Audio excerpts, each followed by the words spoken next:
Good morning, everybody. Welcome back to the Installment of Scott Selections here for Monday, January 4th. We're in today's play of the day. Quick recap of what happened yesterday. We ended up splitting. We ended up winning yesterday's play of the day with Derrick Henry, over 120.5 rushing yards, which was available on Fox bet at minus 105. I mentioned in the video he should get a ton of touches, that he has a serious shot to get to 2,000, because I really thought that they would give him the ball 30-plus times, and Houston's run defense is absolutely atrocious, and that is basically what happened. Henry ended up going for 2,000, ended up going over the total by about 100-something yards. So a nice, easy winner there.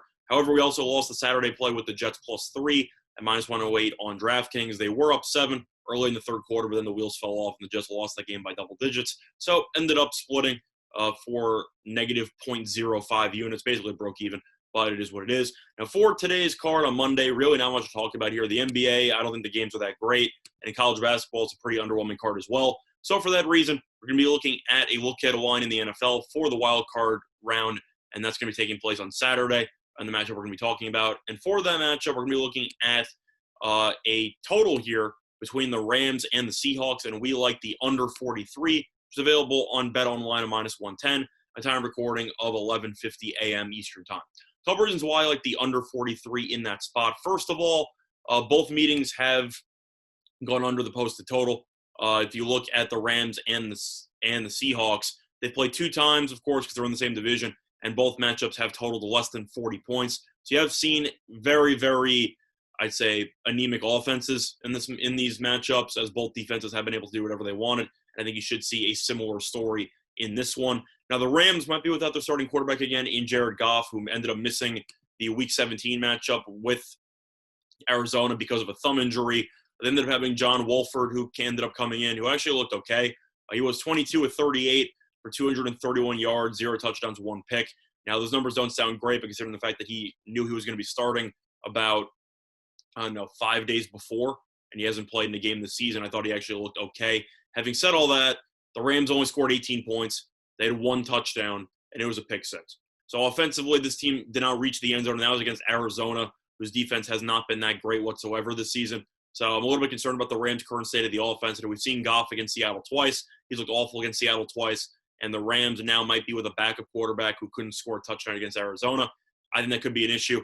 I think this game has a serious issue when it comes to actually points being generated by both teams. Of course, Seattle has the more high-profiled offense. However, they've not been playing like it lately. And there's a reason why Seattle has been an under machine over the last half of the season. As you look at Seattle, 7 of their last 8 games have gone under. You look at how they've been performing lately. They ended up scoring 20-plus against the 49ers.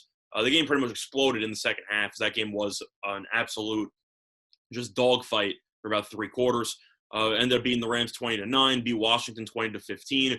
Ended up scoring 40 against the Jets. But if you look through the recent performances here, he scored 23 against Philly, scored 12 against the Giants, 40 against the Jets, I just said, 20 against Washington, 20 against the Rams, and 26 against San Francisco. This offense definitely has not been as sharp as it was earlier in the year.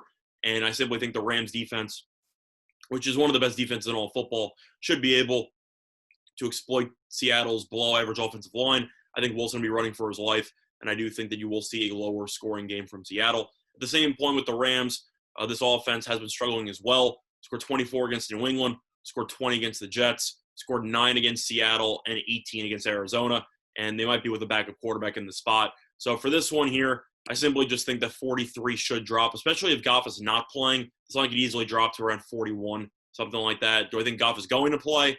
Maybe. I'm not really sure, to be honest. Nobody really seems to know. But I do think that at 43 in this matchup here, I don't think one of these teams are going to be reaching 20. And this game has 2017 written all over it, something like that, a pretty low-scoring game that comes down to the wire. So for that reason, I do think there is some value on the under, and that's why it's going to be the play of the day. The play of the day, once again, here for Monday, January 4th, is going to be a very, very early look-ahead line to a wildcard matchup here. It's going to be the under 43 between the Rams and the Seahawks. That will be taking place on Saturday, and we got that at the line of minus 110 on Bet Online. Other than that, that's been the Scott Selections. Good luck to all of you and your respective bets today. Bye, everyone.